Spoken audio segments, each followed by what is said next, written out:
Hi, everyone. Welcome to the Power Hungry Podcast. I'm Robert Bryce.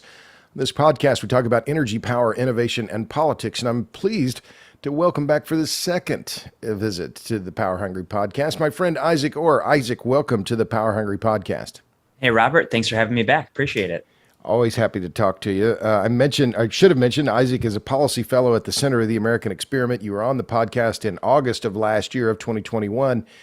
So listeners might be familiar with you, but you know the rule here, interviewees introduce themselves. So you're on the hot seat. You have 45 or 60 seconds to introduce yourself. Go. Yeah, absolutely. My name's Isaac Orr. I work at Center of the American Experiment as a policy fellow. Basically, what I do is I have done a lot of energy modeling with my colleague, Mitch Rolling, about the cost of different energy systems. So we basically evaluate integrated resource plans from other states even.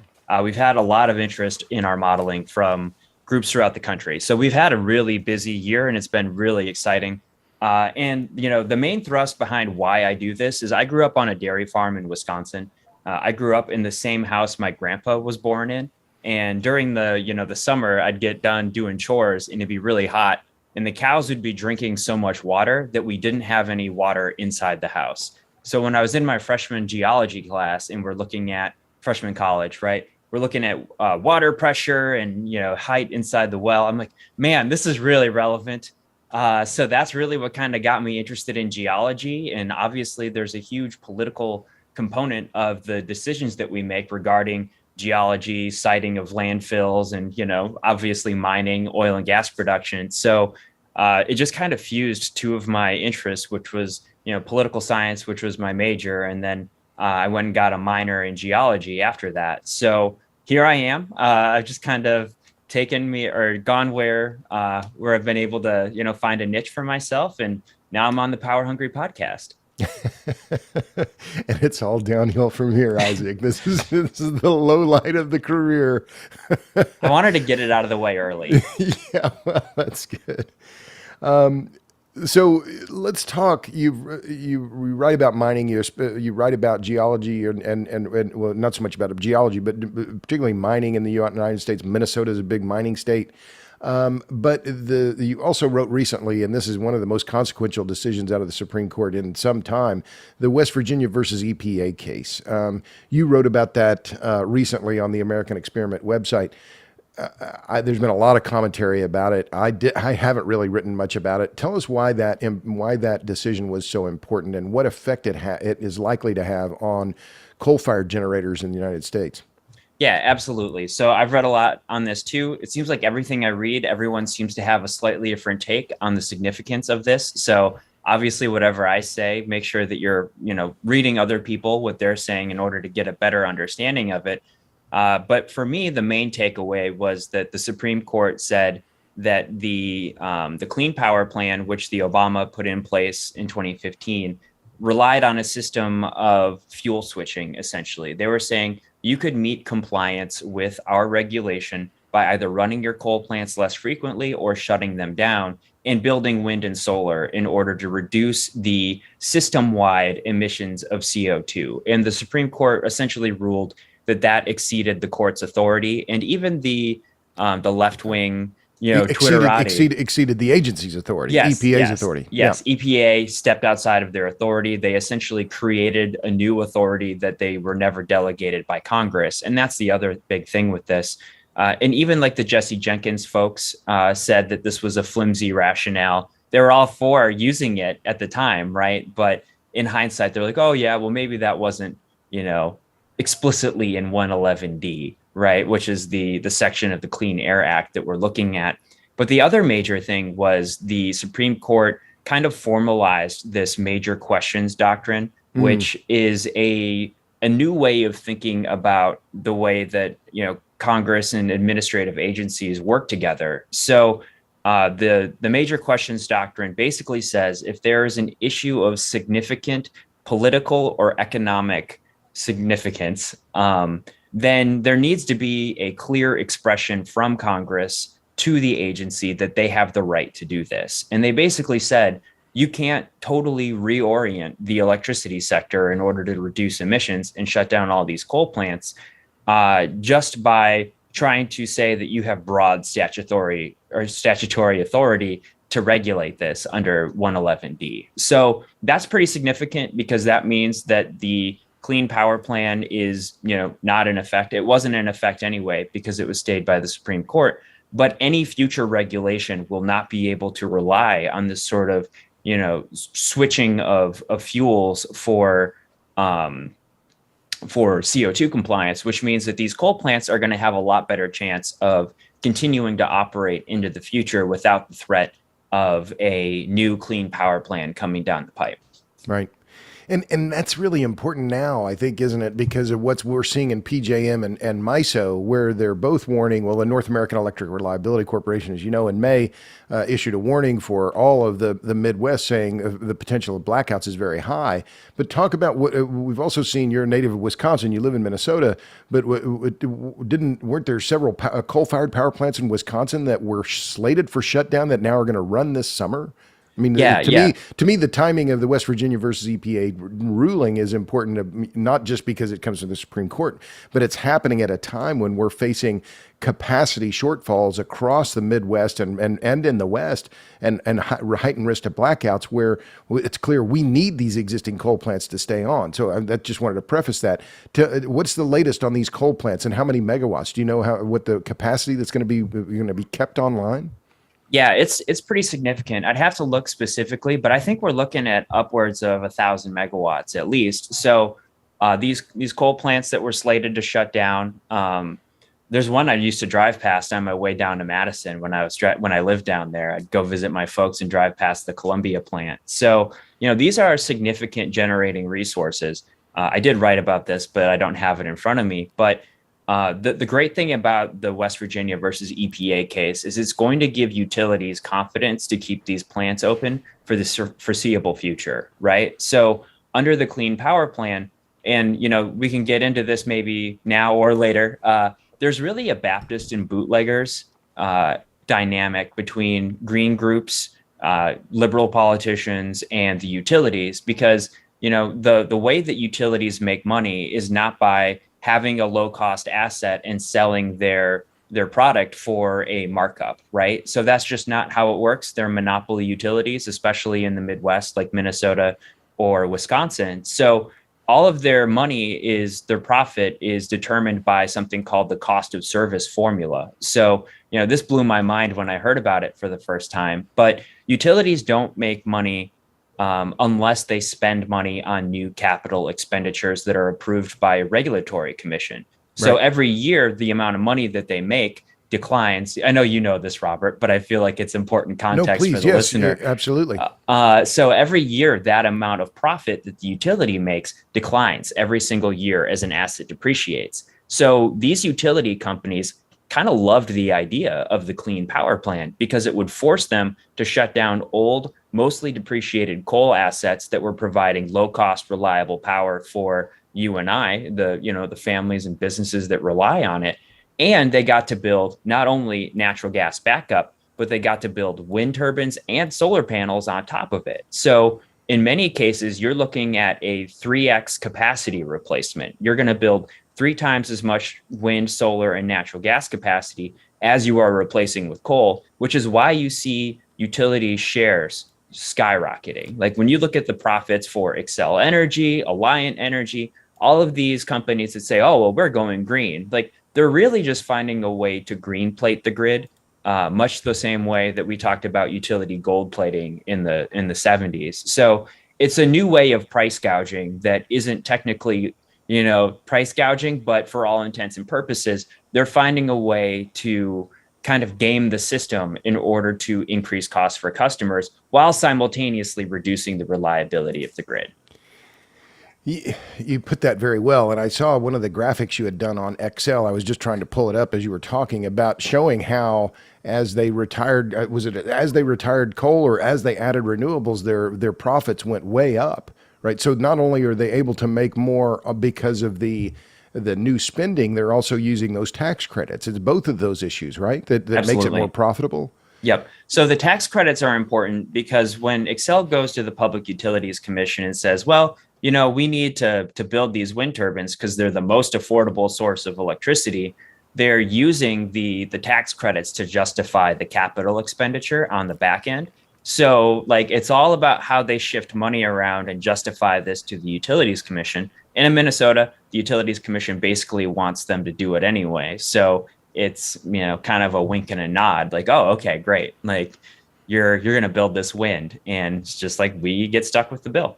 So you've said that, and it's convenient for them because they can say, "Oh, climate change, therefore we need to do this." Yep. But the reality is that by doing it, they're making more money, and they're able to wrap themselves in this green cloak, right? And that's why the Clean Power Plan was so devastating, because it gave these utility companies who already have a perverse incentive to shut down reliable, affordable, depreciated assets an additional mechanism for doing so. These utility companies around the country were able to go to their respective regulatory body and say, well, the federal government's making us do this. And then the utility body would say, well, I guess if this is coming down from Washington, we have to approve this expenditure.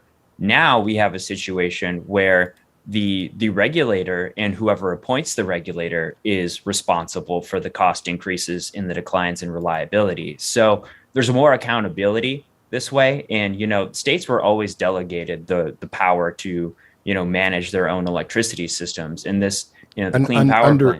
Under the Clean Air Act, that and the Clean Water Act, right? This has been part of the federal system, right? That the federal government oversees it, but it's the states that implement those rules as they see fit within their states. Is that right? Well, it's the Federal Power Act for the resource planning aspect of it. Okay. A lot of times, so states can take, they have state implementation plans. So states can take whatever EPA says and integrate that into their own environmental regulatory agencies. So there is a lot of collaboration between state regulatory agencies and EPA. But, the Federal Power Act says states have the primary responsibility for determining their resource plans. And the Clean Power Plan was an attempt to supersede that without actually repealing that provision of the Federal Power Act. I got you. I did find the document that you wrote this piece, right? It's on the American Experiment website, americanexperiment.org. You wrote this on June 30th, and you have this great graph showing XL profits versus renewable percentage level in Minnesota. So that between, 2012, just a decade ago, and 2018, in a 6-year period, their profits went up by over $200 million a year, more than that, close to $300 or $400 million a year. This is a massive increase in the profits for the big utilities. So I take it from your work on XL and that you're not a big fan of the investor-owned utilities. Is this just experience? Why have you been such a staunch critic? Well, you're right. I'm not a big fan because I do think that they are taking advantage. A lot of people just like the idea of wind and solar. We've talked about this several times. There's this idea that you're going to get something for free. There's this idea that you're harmonizing with nature. So basically, the reason I don't like the investor-owned utility is it's because it's a monopoly, right? I don't have a choice to go to another provider if I think that Excel's doing a lousy job or they're charging me too much money.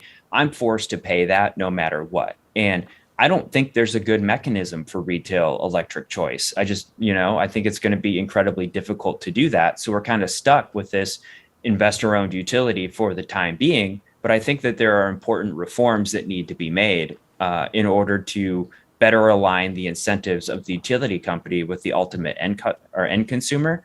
And one of the ways that I want to do that is I think that so every power plant has an accredited capacity for reliability, right? So if you have a regional transmission organization like MISO, they say, well, we think that, a coal plant's going to be available to produce electricity on peak demand, 90% of the time. And it's a similar rating for natural gas and nuclear.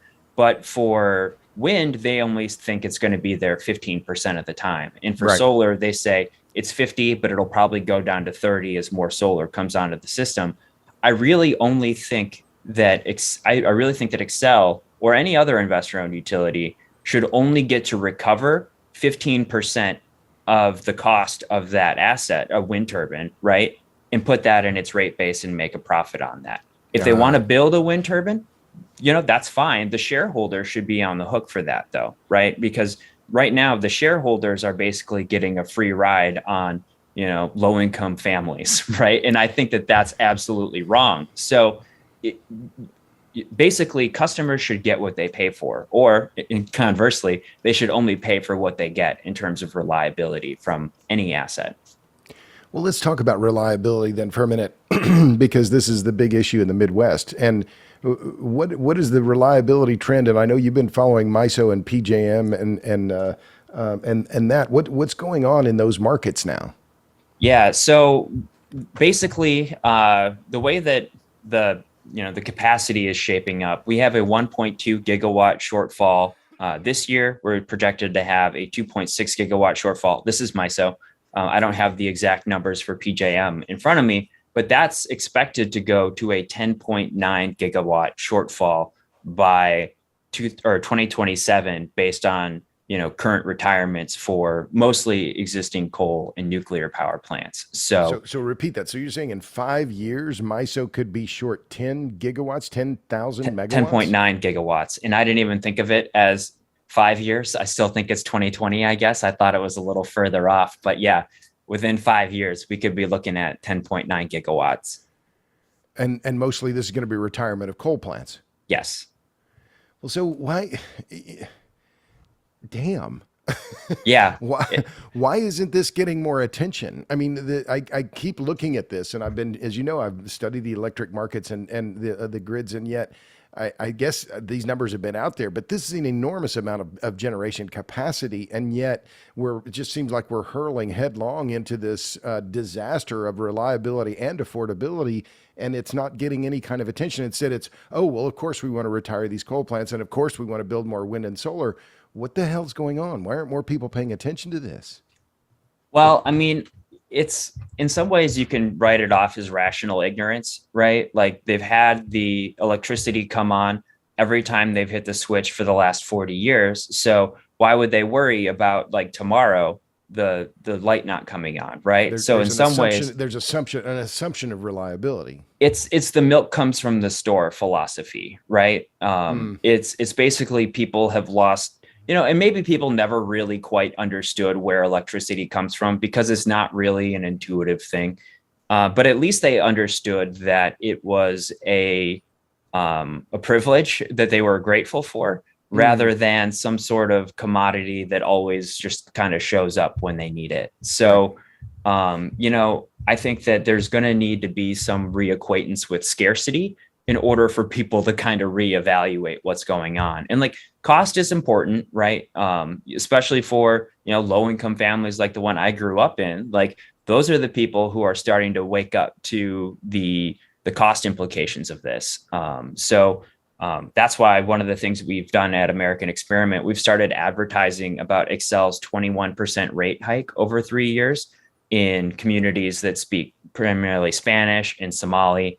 We've also reached out to the African American community in Minnesota. And we've also talked about this in rural Minnesota, because rural Minnesota has the highest energy burden of any, part of the state, because, you drive further, you have, generally less access to natural gas for home heating, and natural gas is the most affordable way to heat your home. So we have a lot of propane or fuel oil or electricity out in the rural areas. So, like, these decisions have monumental consequences. And, unfortunately, what happens is we have a lot of green groups, and I've been, like, kind of formulating this idea for a piece about green group blackouts. So the green groups say we need to shut down these coal plants as quickly as possible, but then they also fight any attempt to put a new natural gas plant in. So, if we want to, like, dig into the Star Tribune piece a little bit, so we have a 1.2 gigawatt shortfall in MISO right now. And next year, Xcel Energy is scheduled to shut down 680 megawatts of, a coal plant in Sherburne County. Originally, Xcel was going to replace these coal plants, these two units, with an 800 megawatt combined cycle natural gas plant.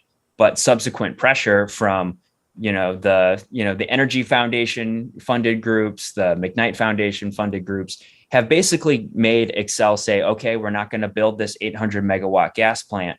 We're going to have 800 megawatts of firm peaking resources somewhere by 2030, right? So, and they're doing the same thing in other areas too. So these groups who are all, basically wind and solar advocacy groups are pressuring, public utilities commissions throughout the country not to approve the reliable gas capacity needed to replace the coal plants that are being shut down. And you can make a really good argument that the coal plant is way more reliable than the just-in-time gas plant, as, Texas and SPP have seen. So, sure. We are really undermining the reliability of the grid. And there's another aspect of this. I don't know if we spoke about this last year, but during Winter Storm Uri, there was a huge run up in natural gas prices in Minnesota for home heating because we have used or converted so many coal plants over to natural gas, or shut the coal plant down and replaced it with a new natural gas plant.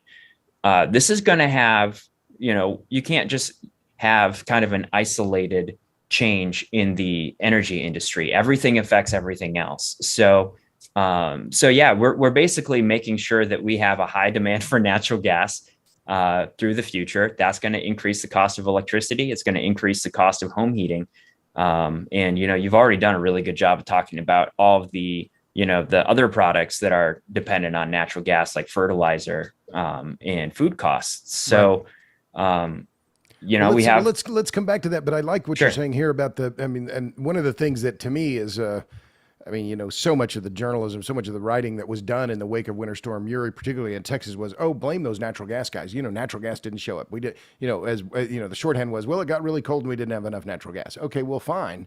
But there's never, and I do mean never, a mention of the fact that there were 6,000 megawatts of coal-fired capacity that were retired in the 50 months before the blackouts.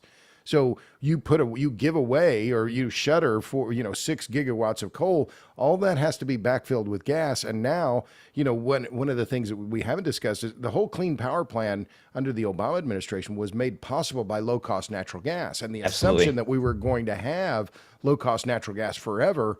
Well, that's not the case now. And let's come back to what's going on in Europe in just a minute. But your piece, you referenced it, was in the Minneapolis Star-Tribune on July 1st. And you said that your lead is that rolling blackouts may hit Minnesota this summer because electric companies have closed down too many reliable power plants, think coal, nuclear, natural gas, and are replacing them with weather-dependent renewables. So But is there a realization? I know you've been working on letting people know what's going on, but this is also this reliability, this reduction in reliability is happening at the same time. Xcel's seeking a big rate hike, which rhymes exactly with what's happening in California. Yeah, absolutely. And the cool thing about this piece is I co-wrote it with John Noer, who is a former executive at Northern States Power Company, which became Xcel Energy, I think in the early 2000s. So. Right. This is a former head of generation for the thermal plants and hydroelectric. The only thing that wasn't under his purview was the nuclear plants in Minnesota. So, we're definitely trying to raise this alarm. But right now, what's happened is there's definitely a free rider problem that is, inherent to all RTOs, as Meredith Angwin's done a really good job of discussing. But right now, the policies in Illinois are causing them to close down their firm capacity. So we still have a surplus in Minnesota of firm capacity. That's scheduled to change thanks to Xcel. And, we can talk about the rate hikes and all of that. So, but Wisconsin, Illinois, and Iowa still have a surplus of firm capacity in order to meet their peak obligations.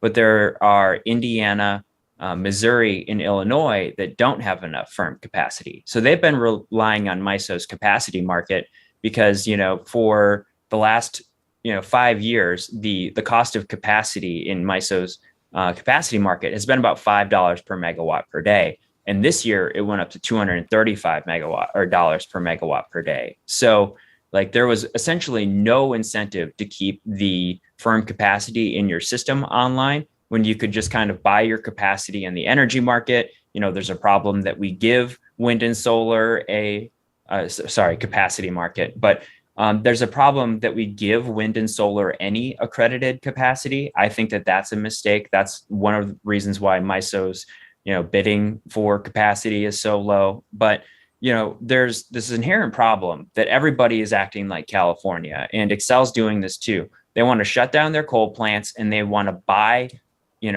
energy imports from the market when they need it. That was in their integrated resource plan. Mitch Rolling and I did I think we did 110 pages of comments on Excel's integrated resource plan. We said, you guys are doing the same thing as California and hoping for better results. And that's just entirely irresponsible. So, yeah, I mean, let me interrupt for a second, because I think it's important what you said there about the imports, which is I'm a big fan of Meredith Angwin, as you are, and I've probably sold more copies of Shorting the Grid than I've sold in my own book, which is fine. I have great admiration for her work.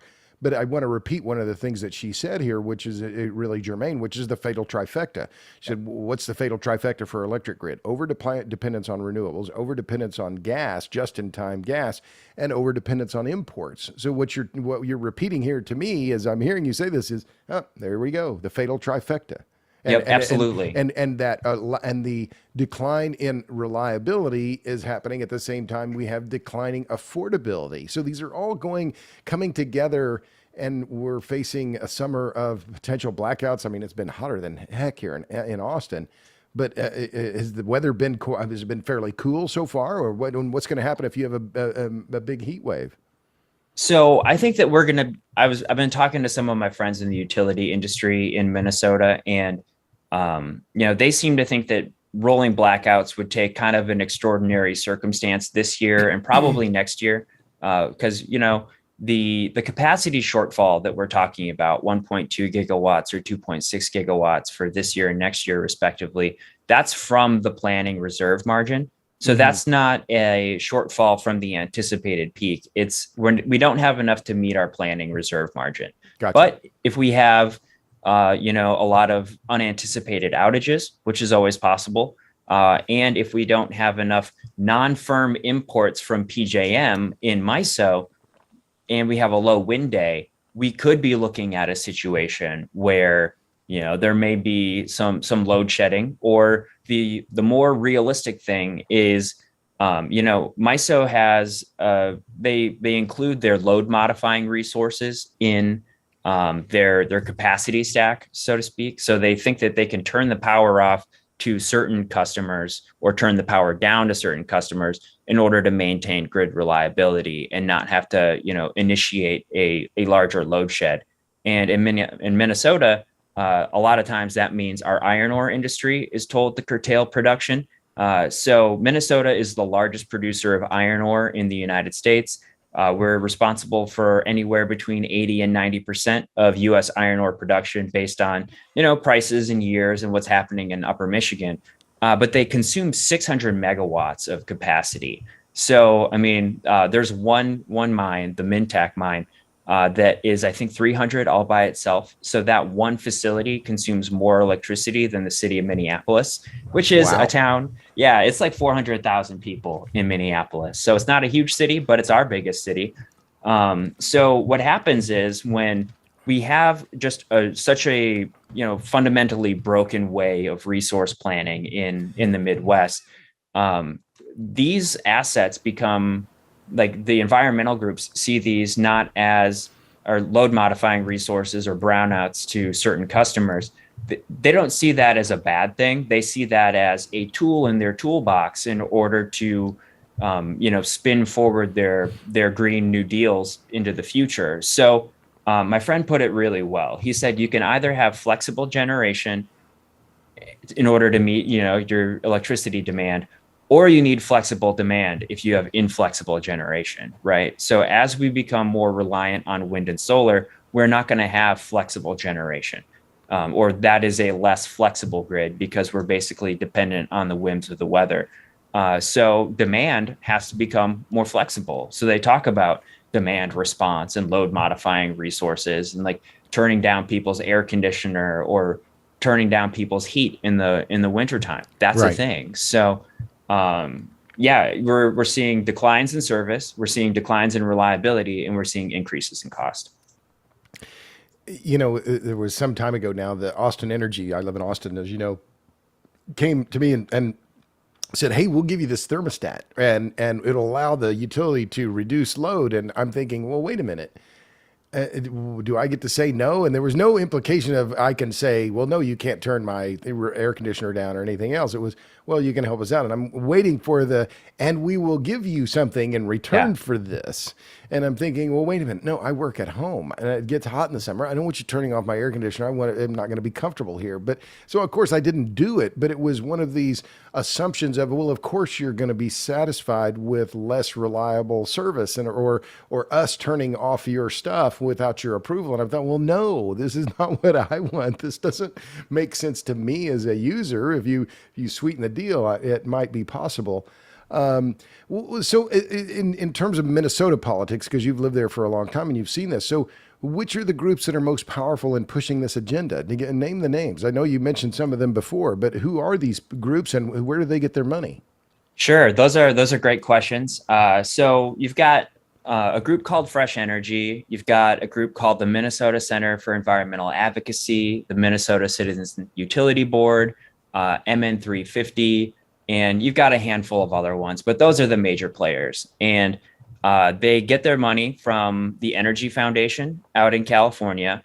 There's a group called the McKnight Foundation, which is basically 3M, heiresses, like 3 or 4 generations removed from the actual productive people who built the company, who are now just doling out something along the order of $10 to $15 million a year on these issues alone, right? So on climate related stuff. Yeah, yep. So that accounts for most of their budgets, actually. So these are really AstroTurf organizations. They don't have much in terms of grassroots funding. Because like our organization, American Experiment, has become a much more grassroots organization. I think it's something like 25% of our revenue comes from people that gave us $1,000 or less, which is kind of a big amount for a nonprofit, because a lot of times you've got like a few individuals who are the cornerstones of your revenue, which is normal, right? But it was funny. The governor had a couple online polls, and it was like, oh, do you think that this climate action goes too far, doesn't go far enough, or is about right? And we sent out a couple emails and we were able to completely dominate that. So our mailing list, so one of them was decrease greenhouse gases from the transportation sector.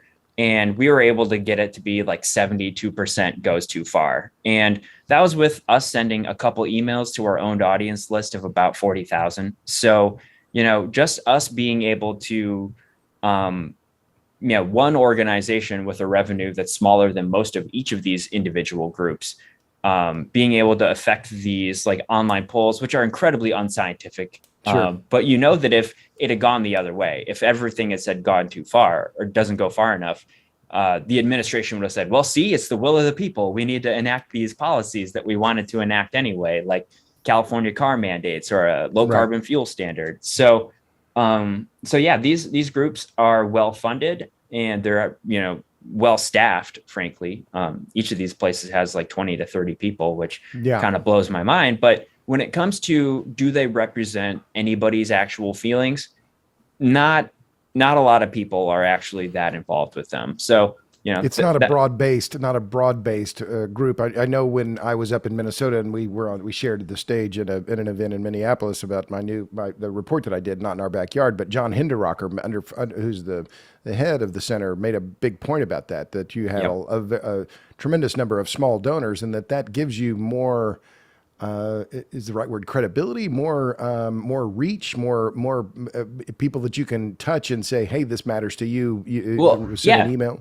I think it's just more legitimacy, right? Like if you have like a big group of people like that, like, we like to say that we're helping to voice or give voice to the opinions of people who support us, right? So obviously we must be doing something right, because our owned audience list is growing all the time. We're raising more revenue all the time. So really, we just want to be an organization that helps the grassroots communicate to, the people who otherwise might not feel that they need to pay attention to them, and just say, hey, you guys got to listen up. Yeah. Let's talk about mining here for a minute, because I know that you mentioned iron ore production in Minnesota, and I'm just looking for this recent press release. Here it is. This is the oh no, that's a different press release. Sorry. It's the American Energy Security or Energy Independence Act. It was introduced by Bernie Sanders in the Senate, and it has a remarkable number of supporters that are saying, "Oh, we're going to go 100% renewables." And it's just this. Yeah, here it is. It's called. It was introduced in April. It's called the Energy Security and Independence Act. It has dozens of sponsors in the House, and in the Senate, Cory Booker from New Jersey, Jeff Merkley, Ed Markey, Alex Padilla, Elizabeth Warren, Chris Murphy. And it has all this information about to achieve energy security and independence, the ESIA will, and then it goes through that. But the goal is 100% renewable energy in America. And there's no mention of mining here, not one mention of mining. What would let me ask you the question, because you've thought about these issues. Even attempting to get to a high penetration of renewables, what would that require in terms of mining in general? And can the U.S. produce the kind of volume of commodities needed to approach what's needed for these scenarios? Yeah, absolutely. So Mitch and I looked into this just for the amount of mining that you would need from Minnesota. And I think to completely Green New Deal your economy, so electricity and transportation, you would need to have 157% of global cobalt output for a year, right? So the Congo and China are basically the two main players in the cobalt market. Chinese firms purchase the cobalt, they refine it in China, so that way they can kind of launder the fact that it's made with, child labor, and then they manufacture it into battery components for, lithium ion batteries, whether that's EV batteries or, battery storage components.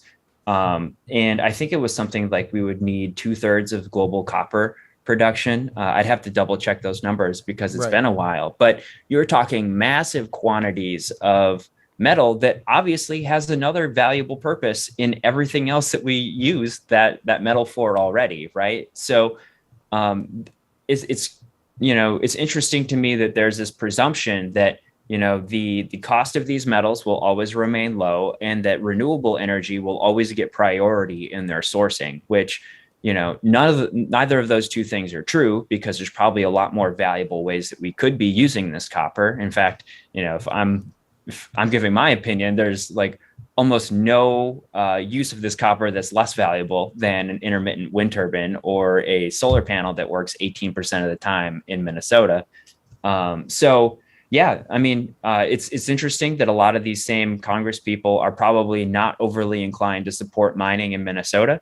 Minnesota has the world's largest undeveloped deposits of copper, nickel, and cobalt in the world. We also have significant platinum and palladium reserves. So American Experiment did a study, for 2 years ago now, that said that developing these resources in an environmentally responsible way would create 14,850 new jobs in Minnesota, which is it's about the size of Hibbing, Minnesota, which is where, Bob Dylan grew up, right? So that's Hibbing's claim to fame, besides the fact that it's a very large producer of iron ore too. So, Congressman. So just to repeat, so you said your estimate was that for Minnesota alone to go 100% renewables across the economy, you're talking 150% of global cobalt production, and 2/3 of global copper. I mean, these are massive numbers, and this is the part that to me is this disconnect. So explore that if you don't mind. I mean, this is kind of musing at this point, or maybe just presuming what this thinking is about, but. How is it that this is obviously a list of heavy hitters in Congress and in the House of Representatives? Alexandria Ocasio-Cortez is one of the sponsors. Ilhan Omar from Minnesota, Rashida Tlaib. This is the kind of the obviously the left wing of the Democratic Party. How are they so disconnected from the real functioning of the grid and the real world issues around metals and mining? How did we get there? How has this disconnect gotten so wide? That's a really good question. I guess I would look to see like how much time have these people spent in, areas where mining happens or farming happens, or like what kind of jobs have these people had outside of Congress? I think that that's, probably a relevant question to ask. Because if you've only worked in Congress your entire life, Eisenhower had a great quote about agriculture, like farming looks mighty easy if your plow is a pen and you're like 1,000 miles from a cornfield, right? Right. So, that's why like Václav Smil's How the World Works is just a great book. I'm about halfway through it. But he basically starts it with saying people think milk comes from the store, and that's not where it comes from. So, I really think it boils down to some sort of like almost like affluenza, right? We've gotten to the point to where everything is so good that, I really like the concept of thinking about, energy, food production, mining in terms of Maslow's hierarchy of needs, right? So, and especially with energy, like, you've got your basic needs, which is food, water, then you want security and safety. And then you want things that are, more, spiritual, if you want to call it that, or, you've got your self-actualization triangle at the top. And I think a lot of people have forgotten, like we've had the bottom rungs of our needs satisfied for so long that we can only focus on the self-actualization tip of the triangle. And we've really been undermining the base of the pyramid, basically, in order to attain these kind of, tertiary, these goals. And I think that's exactly what's happening with the grid, right? So I say that for energy, you need a secure supply, right? Russia kind of showed us that needs to be the base of the pyramid.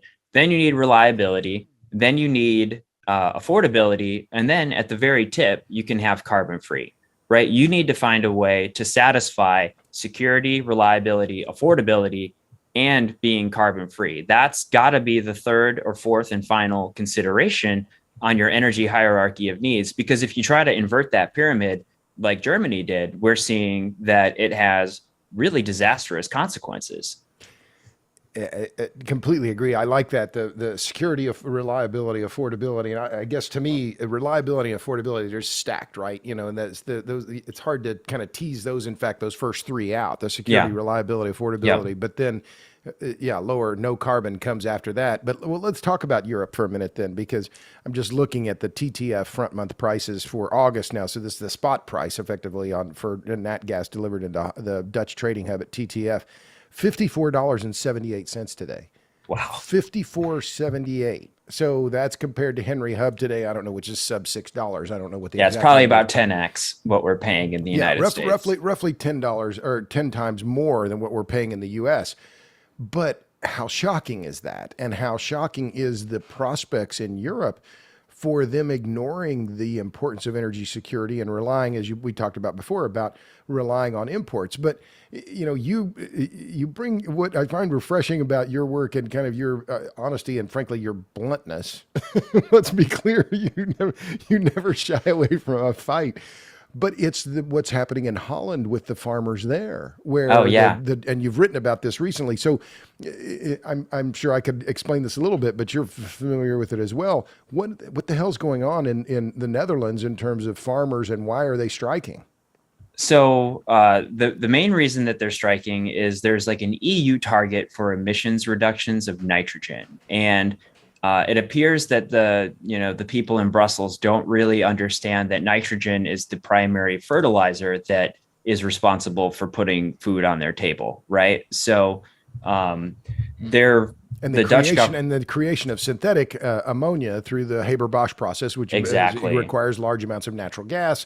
And we've seen all over the world fertilizer prices skyrocketing in tandem with availability of natural gas, and or fertilizer plants in Europe closing down because they can't afford the gas to stay open. So they're the marginal producers. So that's the backdrop. But what we've seen in the last few days are these Dutch farmers striking over these, what is it, the requirement that they cut fertilizer use in half, something like that? Yep. They want to cut fertilizer use in half. They also want to reduce the number of animals that are allowed to be in, these farms in Holland, because animals, when they, They burp. Yeah. They burp. They fart. Well, I They mean, that's not release where the methane. nitrogen comes from in the manure, right? Oh, okay. So they want to make it to where you can only use the manure in order to fertilize your fields. But, as Smill says, and how the world really works, that's a recipe for reducing yields by 50 or 40 to 50%.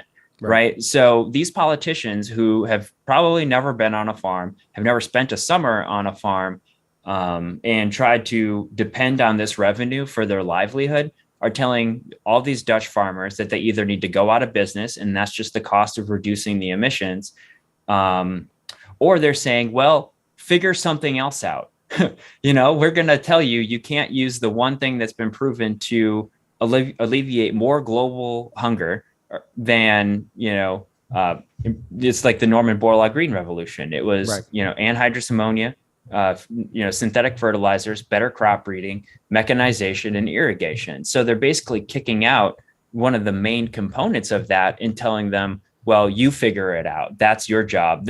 So this is my favorite thing that the politicians do.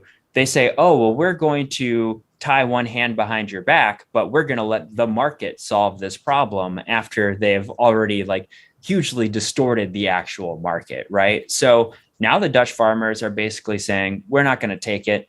And they've been burning hay bales in the street. Apparently there's been reports of them emptying the manure spreaders in front of the homes of Dutch politicians, which as a farm kid, thoughts crossed my mind when somebody slights me before. So haven't done it. They've blocked border crossings with manure dumps as well. So it's remarkable. It seems like this is the French yellow vest movement goes to Holland, and yet it's farmers, but it's the same kind of.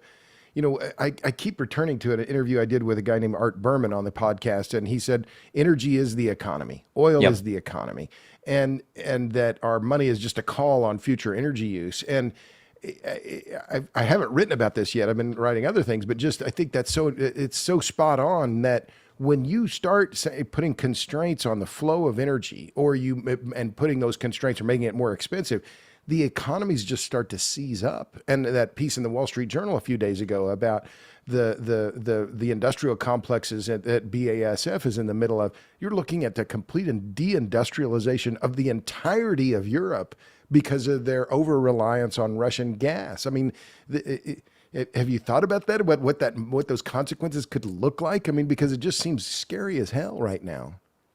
Yeah, I mean, I like to go back whenever I do a presentation. I like to start with an energy 101 that just goes to the dictionary definition of energy, which is energy is the ability to do work. And when you make energy, more difficult to get or make it more expensive, you're making it more difficult to do work or more expensive to do work, whether that's heating your house, plowing a field, growing your food.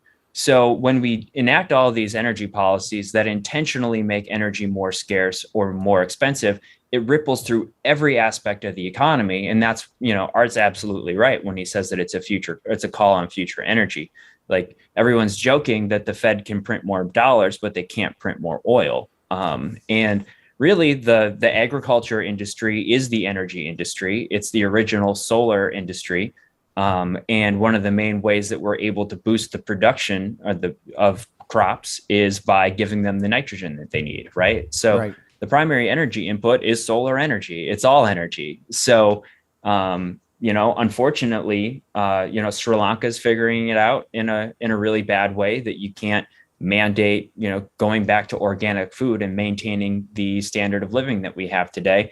The Dutch are going to figure that out. And I think I saw somewhere that, they're the number 2 exporter of agricultural products behind the United States. I don't have a verification of that. That was a tweet. So I'm not gonna own that stat, but if it's true, that's pretty significant that, Europe is basically, hampering its own food production at a time when it's also decided to ban fracking, turn off its nuclear power plants and its coal-fired power plants, and rely on Russia. And you were talking about how shocked you were that natural gas is $54 per MCF over in Europe, but I'm not. Europe has been playing stupid games for a really long time, and they're winning all the prizes, all at once. So it's, I wrote a piece in 2017. It's my only piece in the Wall Street Journal, but I just said Germany should say Danke for US oil. And I talked about how, American frackers have suppressed the price of oil from then at like $114 a barrel down to 60, and the global, energy dividend that paid out to average Germans. And they had the gall to look down at us. Like, I don't really have much sympathy for Europe right now, because all the while when they were, doing really stupid things, they were also kind of looking down their noses at the Americans as a bunch of rubes. So they made their bed, they can lay in it, right? There's that video clip, and there's not a lot of love lost for Trump, but just that I think he was speaking at the UN, and he pointed to Germany and said, "You're relying on Russia for all of this stuff, and you're not." And they showed the German delegation, oh, he's such a rube, and now they're on the precipice of disaster. And I don't know how they come out of this. I mean, even if, now Boris has resigned, they're talking about, repealing the fracking bans in Britain. But even if they start drilling now, it's years away before they are able to start producing significant quantities of their own gas to reduce their reliance on Russia. And yeah, they can bring in LNG from the US, but it's going to be expensive, and there's just not going to be enough. So I don't know. It's just, but I'm glad you mentioned Sri Lanka, because here's the point that I was getting to, was that the U.S. is looking at, or should be looking at, what's happening in Europe and saying, hey, we better not do that. And yet what I see from the Biden administration is, oh, let's do the exact same thing. And I look at Holland, and they're doing the exact same thing that happened in Sri Lanka, where they're saying, oh, you just go organic, it's going to be fine. I mean, there's just no sensibility. It's like there's no history. There's no one who reads the paper, understands what's going on. It's damn scary is what it is. And I'm optimistic, but I look at this and I'm damn worried. Yeah. What's the old phrase? Any idiot can learn from their own mistakes, but it takes someone with brains to learn from the mistakes of others. And I like that. I haven't heard that. Yeah. Unfortunately, if we had a president, we might be able to avoid some of these negative consequences. I wish that the Biden administration would come out and say, look, Germany, unless you keep those nuke plants going, unless you ramp up those coal plants, you can forget about any kind of deal on LNG into the future. If you like the fact that we are stationing troops in your country, you better do everything in your power in order to make yourself more energy secure, right? So we need an executive who's not going to be afraid to bully Europe into doing the right thing. Otherwise, we just need to be totally cool letting them fall by the wayside, right? I think that... Well, my call to the president was, and I published a piece in The Hill just a day or so ago, saying he needs to use the bully pulpit to advocate for nuclear. I mean, if you look at what is happening as the world is using more coal because the demand in electricity continues to rise, and Europe is in total crisis, well, there is no alternative. The renewable thing is a joke. It's not going to work. And yet I'm reading this same Energy Independence and Security, this Energy Security and Independence Act, and here's some of the biggest environmental groups in America advocating this, what is truly an insane kind of policy. And to me, it could be Biden's Nixon goes to China moment. The Democrats have been opposed to nuclear for all these years. I'm coming out to say, no, we got to change course here, and we got to get real. And I'm not holding my breath here for this, but that's what I'd like to see happen. Yeah. I mean, that's what should happen, right? The guy should come out. He should say, look, I appointed some people to FERC who made it more difficult to permit natural gas pipelines. That was a huge mistake. We need to be, he'll authorize the Defense Production Act for anything but something that would actually increase America's national defense, right? So it's a total failure of leadership, but we don't need to, everyone's talking about that. We don't need to get into the nitty gritty about that. Fair enough. Let me switch gears on you here. A station break here. My guest is Isaac Orr. He's a policy fellow at the Center of the American Experiment. You can find him on Twitter at the Fracking Guy, or find him at americanexperiment.org. Didn't you do some modeling with your colleague Mitch Rolling on West Virginia and electricity prices? Is that report done, or can you tell us about that? Yeah, absolutely. Because I think it provides some good basis for West Virginia versus EPA. You've done various models for different states, as you talked about before. Yeah. But tell us a little bit about that model, if you don't mind.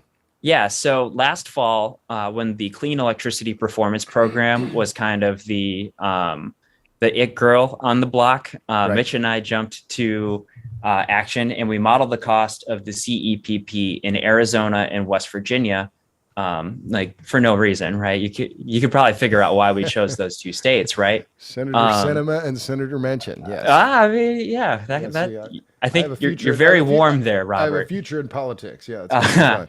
Yeah. So basically, that program required a 4% increase in so-called clean energy year over year, right? Right. So for West Virginia, that would have cost something along the lines of 35 billion from 2021 through 2030. And the only reason, I think it was 120 billion in Arizona, because they were already operating from a more carbon-free standpoint because of Palo Verde.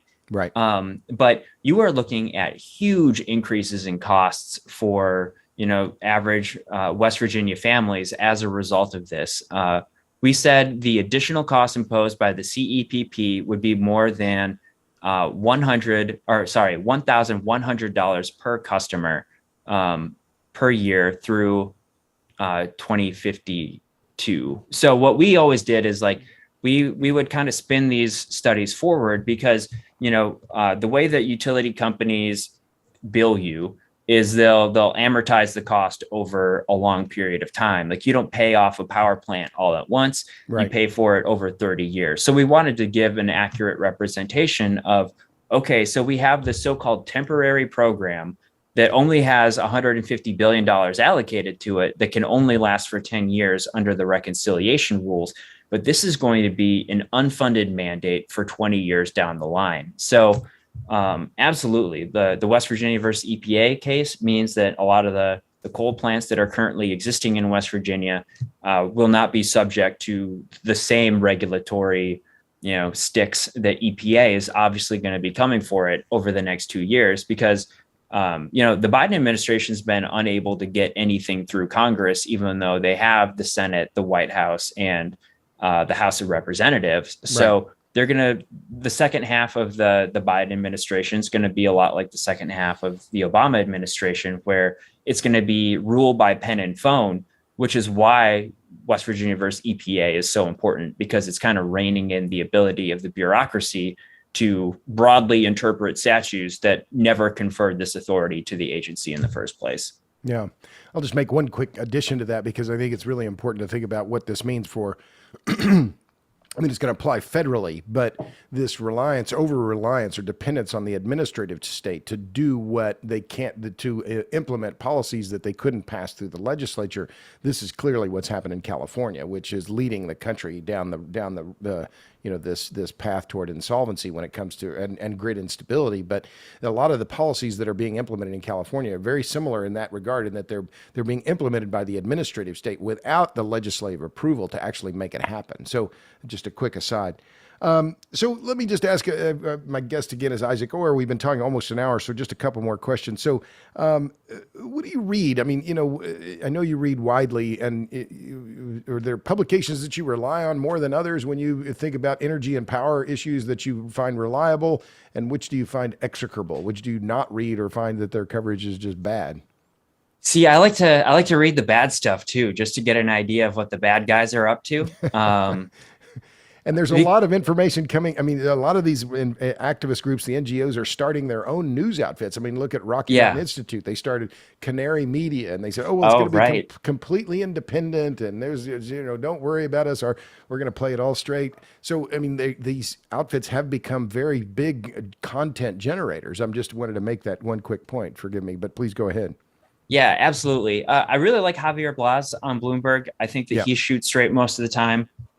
But really what I do is I try to look for the source documents that all the reporters are referencing in the first place. So I'll read Reuters, I'll read Wall Street Journal, I'll click on Washington Post or New York Times from time to time if I think that there's a source document in there that is interesting, right? So there's a lot of good follows on Twitter, obviously, that I think do a good job of kind of looking at these issues. But the great thing about Twitter, I think, is it's really kind of given people the ability to look at the source more frequently. So you'll look at the EIA data, or somebody will be on there talking about what's happening in the BP statistical review. You know, Right. there's a lot more opportunity for like micro content to be interesting with charts and graphs. So, you know, a lot of times I'm just kind of scrolling through energy Twitter to see what's new, what's happening, and I go from there.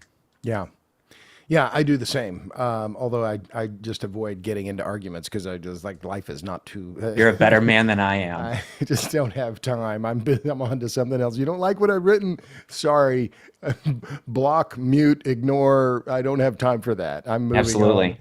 on. So a couple last questions. So what are you reading? You got any books on your? I know you have a lot of different things. You're an investor in real estate. You do a lot of other things. But any books on your nightstand or on your desk there that you're reading now? If so, what? Yeah, absolutely. I'm reading the geologic history of the Wisconsin state parks. My mom got that for me for my birthday, so I'm No paging kidding. through that. Wow. Oh yeah, Okay. so Wisconsin used to be an equatorial place. So Huh. over Okay. time, you know, plate tectonics just kind of moved it up to its current place.